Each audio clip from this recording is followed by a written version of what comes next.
I graduated summa cum laude. Standing on stage, tears welled in my eyes as I held my diploma, proof of years filled with grit, solitude, and relentless effort. But when I turned to find my parents in the audience, the seats meant for them sat empty once again. They had flown off to New York instead, too busy celebrating my brother Ryan's latest promotion, assistant vice president at some company he got into thanks to one of Dad's golf course connections. While I was defending a 300-page thesis on socio-political ethics, they were clinking glasses at a rooftop lounge, uploading selfies with captions like, "Proud of our golden boy." When I texted to tell them I was graduating top of my class, Mom responded, "That's nice, but don't get upset if Ryan's big news steals the spotlight. He's doing real work now." And just like that, my moment vanished into the void of comparison. "Subscribe to our channel and comment below where you're watching from," she added, as if I were just another follower in their curated life. I still remember the ache in my throat while my classmates posed with proud parents, framed by flowers and cheers. I stood there alone, a polite smile fixed on my face as kind strangers offered congratulations. The woman from the registrar's office even pulled me into a hug. "Where's your family?" she asked gently. I gave a shrug and said, "Busy. Ryan got promoted." It wasn't the first time. Ryan was always the achiever, the golden child, while I was the one with too many opinions. He played varsity sports. I painted murals. He had internships arranged by Dad's connections. I juggled 3 part-time jobs to afford textbooks. Every milestone I reached was rendered invisible next to Ryan's LinkedIn updates. When I was accepted into a top-tier graduate program in the UK, one that offered me a partial scholarship, Mom simply sighed. "Still chasing academic dreams?" she asked. "When are you going to get a real job like your brother?" Dad added, "Degrees don't matter if you can't turn them into money." I was speechless. No joy. No praise. Just subtle jabs and another comparison to Ryan's paycheck. They predicted I'd end up broke, clinging to idealism, while Ryan soared through corporate ranks.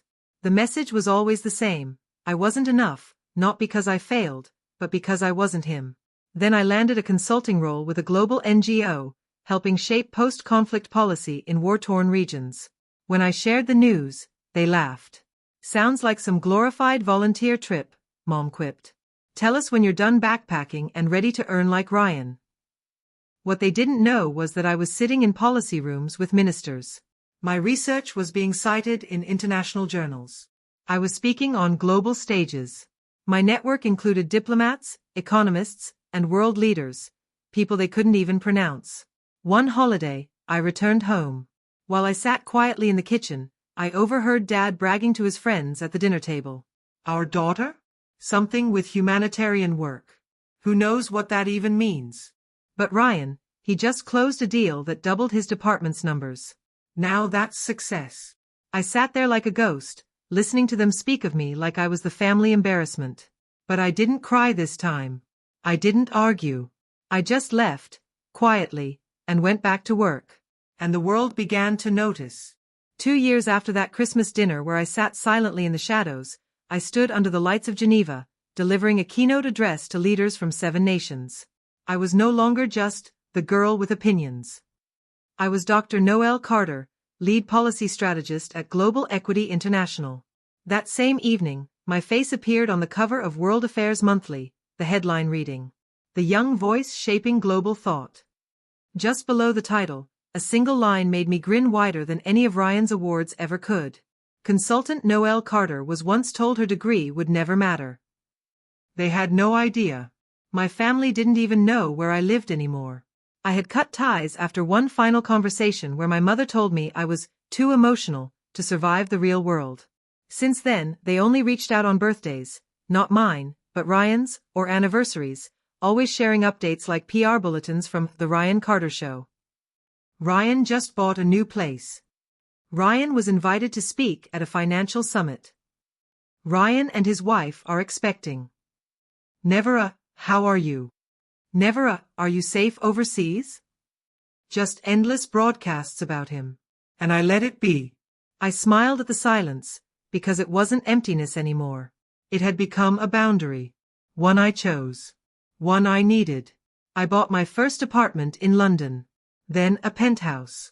Later, I was recruited by a top-tier venture firm investing in sustainable growth across developing economies. One of the senior partners, Miles Bennett, had seen me speak at a summit years ago. Over lunch, he told me. That talk of yours? I remember it more than any CEO's pitch. Then he asked casually, "Ever heard of a guy named Ryan Carter?" I paused for a beat. "That's my brother," I said, smiling without warmth. Miles chuckled. "He interviewed here last year. Sharp guy, but too obsessed with climbing the ladder. No real depth of purpose." I didn't respond. Just took a sip of coffee. But inside? My silence roared. A month later, I received a hiring approval folder marked urgent. At the top of the list, Senior Advisor, Corporate Strategy, Carter, Ryan. He was trying again, this time aiming to leap from regional success to the International League. I shut the folder and waited. 3 weeks later, I walked into the boardroom and signed off on every name from the hiring roster, except his. That same afternoon, my assistant forwarded me an email from my mother. Subject: Help your brother. She'd clearly found out. "He really needs this, sweetheart. You know how much this means to your father. Can't you just help this one time? You've always been the emotional one." I didn't write back. Instead, I made a quiet call to HR to confirm whether the final rejection had already been sent. It had. I asked them to amend it with a personal line at the end. Sometimes, degrees do matter. A month passed in silence before my family reached out again, not in rage, but in politeness so forced it reeked of guilt. "We're so proud of everything you've achieved. You should come visit. Maybe talk to Ryan. He's been struggling." But I was finished giving to those who never gave back. I had stopped pleading for affection in a home where love was a performance and applause was earned, not given. Then came something I never saw coming. Our firm acquired a small consulting group, riddled with legal issues and crumbling from the inside. When the shareholder list landed on my desk, my stomach turned. My father. He had poured nearly his whole retirement into this failing venture, pushed into it by Ryan, who'd pitched it as their golden investment. And now they were sinking, unaware that I was the one holding the lifeline. I drafted the email myself. "Dear Mr. Carter, this message is to inform you that your company has been acquired by Global Equity International. Please note that your current role will be terminated within 30 days. No closing pleasantries. No warmth. Just facts." And for the first time in their lives, my parents were left alone with silence. Not mine, but their own.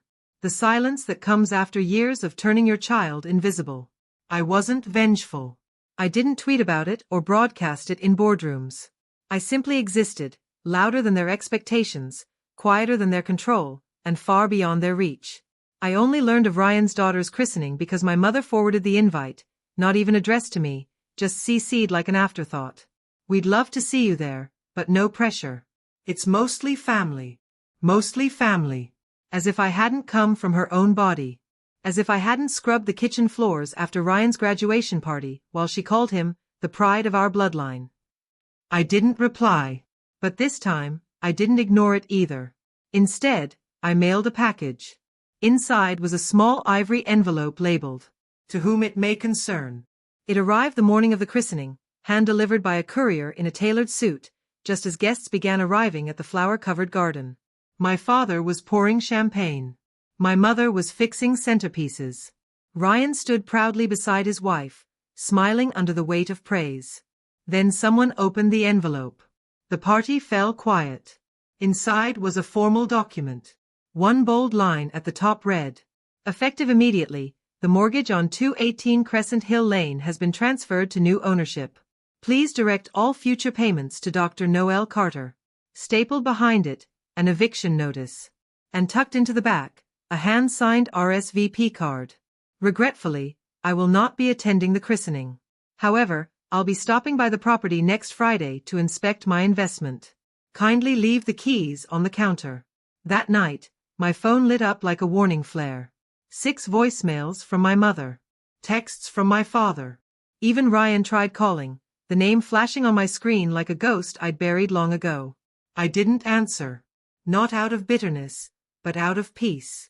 Because true revenge isn't shouting louder than those who silenced you. It's standing tall in a place they can't reach anymore. 1 week later, I walked through the very house I'd once been told I wasn't good enough to inherit. The same house where I'd heard my parents whisper, "Ryan's the real success." The place where my dreams were dismissed and my potential mocked. But now, every wall echoed with something new: ownership. I wander the halls where family photos once hung, portraits I was always cropped out of. There, above the fireplace, I placed a framed piece I'd been saving for this moment. My university diploma. Signed, sealed, mounted beneath a small gold plaque that read, "Most likely to fail."